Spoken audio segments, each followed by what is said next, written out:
تو आरएसएस के मोहन भागवत बोल रहे कम से कम 3 पैदा करो, खुद तो नहीं करे अलग बात है वो। चंद्राबाबू नायडू बोल रहे 3, उन्होंने 1 पे रुक गए। याद रखो, कागज फाड़ने से कोई फर्क नहीं होता। इंशाअल्लाह ताला 11 तारीख को तुम्हारी फाड़ के रख देंगे इंशाअल्लाह। तुमने इलियास का कागज फाड़ा, हम तुमको फाड़ के रख देंगे इंशाअल्लाह। राज्यसभा की मोदी की तकरीर को मोदी कह रहे थे कि पूरे विश्व में, दुनिया में जितने ममालिक हैं उनकी आबादी बूढ़ी हो रही है और हमारे मुल्क की आबादी जवान है।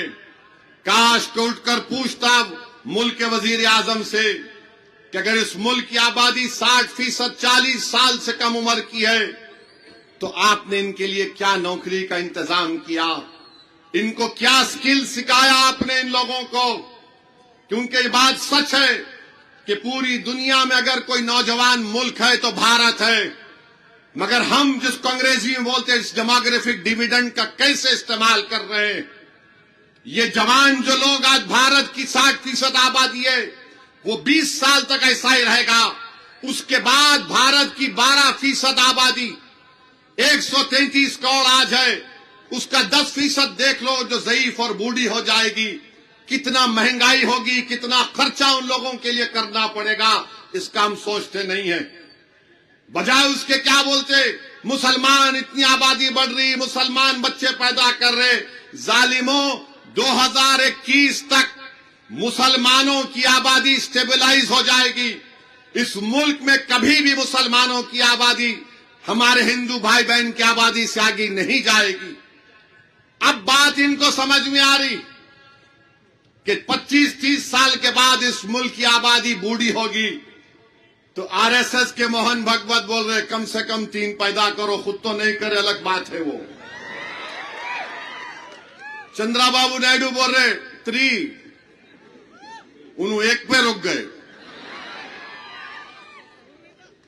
पहले तो बोलते थे पॉपुलेशन पे बिल लेकर आएंगे, हमको बुरा बोलते थे, मगर अब अंदाजा हो गया कि अगर एक मुल्क की आबादी ज़ईफ होगी तो किस तरह उसके उस मुल्क पर असर पड़ता है। क्योंकि कोई इंतजाम हम किए ही नहीं। कल तक गाली मुसलमान को देते थे। इतना चाहते हैं वजीर आजम से कि इस 60% आबादी का क्या कर रहे हैं आप।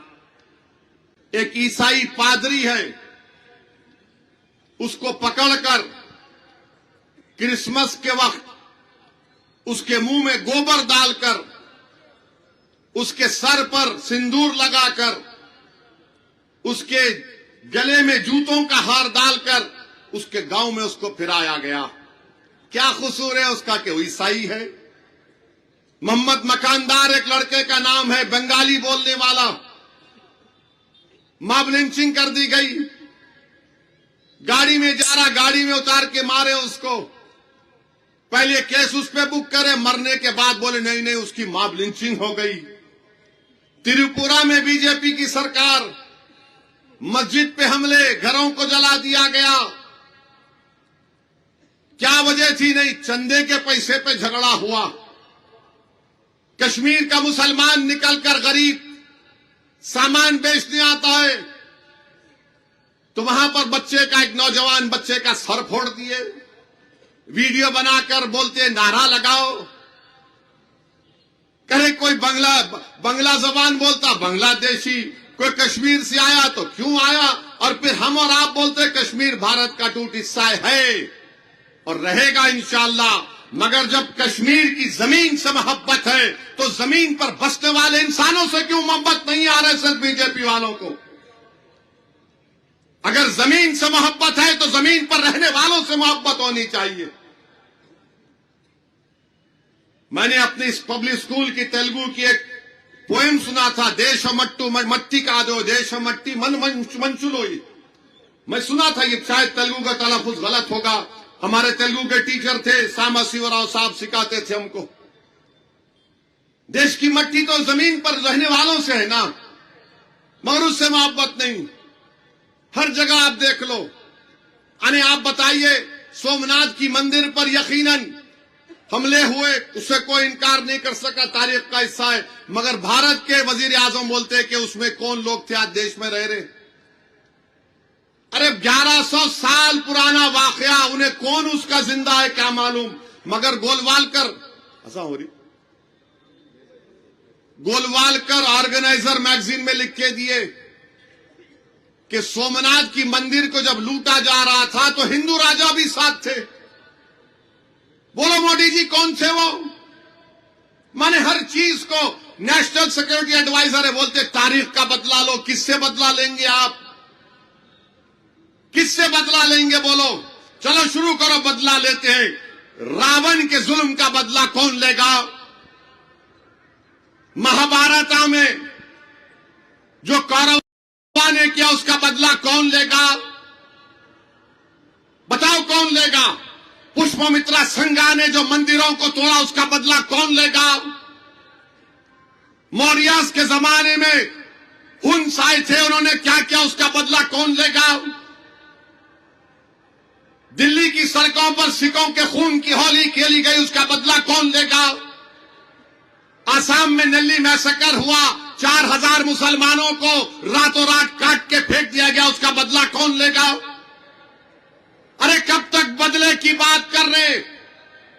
کب تک تم بدلہ بدلہ بولو گے؟ ارے کبھی تو کچھ تو غریب کو دو. ہزاروں نہیں، لاکھوں نہیں، کروڑوں بچے اس دیش میں بھوکے سوتے ہیں رات میں. ان بھوکے سونے والے بچوں کا پیٹ خالی ہوتا تو اس کا بدلہ کون لے گا؟ جو نوجوان بے روزگار ہیں ان کا بدلہ کون لے گا؟ اس کی بات نہیں کرتے، مگر بات کرتے نفرت کی بات. ارے بدلہ لینا چھوڑو، تم بدلو پہلے، پہچانو ذمہ داری تمہاری کیا ہے. میرے عزیز دوستوں اور بزرگوں، دوسری بات یہ ہے کہ یہاں پر آپ دیکھتے ہیں کہ نت نئے طریقے سے پریشان کیا جاتا ہے. مجلس اتحاد المسلمین کے ذمہ داروں کو بھی اب تو حد ہو گئی کہ نامینیشن الیاس صاحب ڈالے تو جو صاحب کانگریس سے چیئرمین بننے کا خواب دیکھ رہے ہیں وہ الیاس صاحب کے نامینیشن کو ریجیکٹ کرانا چاہتے تھے، مسترد کرانا چاہتے تھے. کس بنیاد پر؟ کہ انہوں نے ملگی چھوڑ دی بلدیہ کی، مگر اس کا لیٹر ان کے پاس نہیں آیا. الیاس صاحب مجھ سے رابطہ کیے، میں نے اسٹیٹ الیکشن کمیشن کے کمشنر سے یا سیکرٹری سے بات چیت کی، پورے ان کو قانونی دلائل ان کو بتایا. یہاں پر بھی الیاس صاحب کی قانونی ٹیم صحیح کام کیا، مگر افسوس اس بات کا ہے کہ کمشنر لیٹر لکھ کر دے رہا ہے تو جو صاحب کمشنر جو یہاں پر چیئرمین بننے کا خواب دیکھ رہے ہیں وہ بلدیہ کے دفتر میں گھس کر جو لیٹر لکھ کر دیا جا رہا تھا اس کو پھاڑتے ہیں. میں ان جناب سے کہنا چاہوں گا، یاد رکھو کاغذ پھاڑنے سے کوئی فرق نہیں ہوتا. انشاءاللہ تعالی 11 تاریخ کو تمہاری پھاڑ کے رکھ دیں گے انشاءاللہ. تم نے الیاس کا کاغذ پھاڑا، ہم تم کو پھاڑ کے رکھ دیں گے انشاءاللہ. اور میں جناب سدرشن ریڈی صاحب کو بھی بول رہا ہوں، آپ زیادہ بھروسہ کر رہے اس بچے پہ. انہیں بول رہا ہے کہ میں چاچا کو ہٹا کے الیکشن لڑنے والا ہوں 28 میں. تو آپ دیکھ لو، اس کو غور کر لو. آپ بول رہا ہوں ہم کو سب معلوم ہوتا، ان کے گھر میں کون سی ترکاری پکڑی الیاس کو معلوم ہو رہا. اور پھر یہ مسجد نادی علی کی 5 ایکڑ زمین پہ قبضہ کر کے کون بیٹھے، اس کو سمیع صاحب اور ذمہ داروں نے جا کر کینسل کروایا تھا. کیوں نہیں زمین چھوڑتے آپ؟ زمین چھوڑو، وقف کی زمین ہے وہ. مگر آپ اس کو ہائی کورٹ میں وہاں پر آپ اس کو لڑ رہے ہیں. یہاں پر گردوارہ کے پاس ریلوے گیٹ کا آر او بھی ہے. میں آپ سے وعدہ کر رہا ہوں کہ بحیثیت رکن پارلیمان کے مجھ سے جو ہوگا میں نمائندگی کروں گا مرکزی وزیر ریلوے سے، تاکہ یہاں پر रोड ओवर ब्रिज का काम किया जा सके। और मैं ये भी बताना चाहूंगा कि मजलिस के जिम्मेदारों को टिकट नहीं मिला। मेरी बाज हजरात से मुलाकात हुई, वो मुझसे आकर मिले और मुझसे उन्होंने शिकायत भी की कि हमको टिकट मिलना था साहब, सही तरीके से मालूमात नहीं हासिल की गई है। मैंने उनसे कहा कि आपकी शिकायत मैं सुना हूं, मगर उन्होंने मुझे इस बात का तयक़ुन दिया है कि यकीनन हम इंसान हैं, हमको टिकट नहीं दिया गया तो हमको तकलीफ है, मगर जमात से हम कभी मुखालिफत नहीं करेंगे। मैं उनका शुक्रगुजार हूं कि उन्होंने साफ तौर पर कह दिया कि मजलिस के उम्मीदवारों की कामयाबी के लिए वो काम करते रहेंगे। मैं फिर से अवामी जलसे में खड़े होकर राशिद साहब से, एजाज साहब से, कदीर साहब से, नवीद रजा साहब से और खिजर से फिर से कह रहा हूं कि आप पार्टी से वाबस्ता थे और पार्टी से वाबस्ता रहेंगे। आप पार्टी के लिए काम करिए।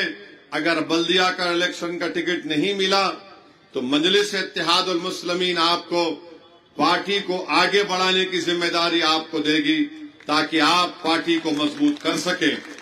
और जो लोग बीआरएस और कांग्रेस में बैठ के ये ख्वाब देख रहे हैं कि कुछ करेंगे, याद रखो जालिमों, बिल्ली के ख्वाब में खाली छिछड़े होते, कुछ नहीं होने वाला है, कुछ नहीं होने वाला है। तुम अगर ये समझ रहे कि ऐसा होगा वो होगा, कुछ नहीं होगा। मगर एक अजीब पोजीशन मेरा हो चुका है, जो हार गए उनको मेरे से तकलीफ, जो जीत गए उनको मेरे से परेशानी, नो आगे बढ़ रहे। अब मेरे पास इन दोनों के इलाज के लिए जिंदा तिलिस्मात नहीं है, सियासी जिंदा तिलिस्मात अभी इजाद नहीं हुई है। मगर हम ये बात वादा कर रहे हैं कि आज जो लोग इख्तिदार की कुर्सी पे बैठकर जो खेल खेल रहे हैं, याद रखो असदुद्दीन अवैसी सबको माफ करने को तैयार है, मगर अल्लाह ने मुझे थोड़ी सोच समझ दी है। मैं माफ जरूर कर सकता हूं, मगर भूलता नहीं हूं तकलीफ को, याद रखो। आज आप तकलीफ दे रहे हैं तो मैं भी इस मौक़िफ़ में आज कहना पड़ रहा है कि 28 में क्यों ना हम असम इलेक्शन लड़े, क्यों ना लड़े असेंबली का इलेक्शन, क्योंकि लड़ना हर पार्टी को है। वैसे तो मैं हर जगह बदनाम हूं, इन्हों वहां जाके लड़ते, यूपी में, बिहार में जाके लड़ते। ठीक है प्यारे, आप ही बोले थे ना यूपी बिहार गए, बोधन से भी लड़के बताएंगे।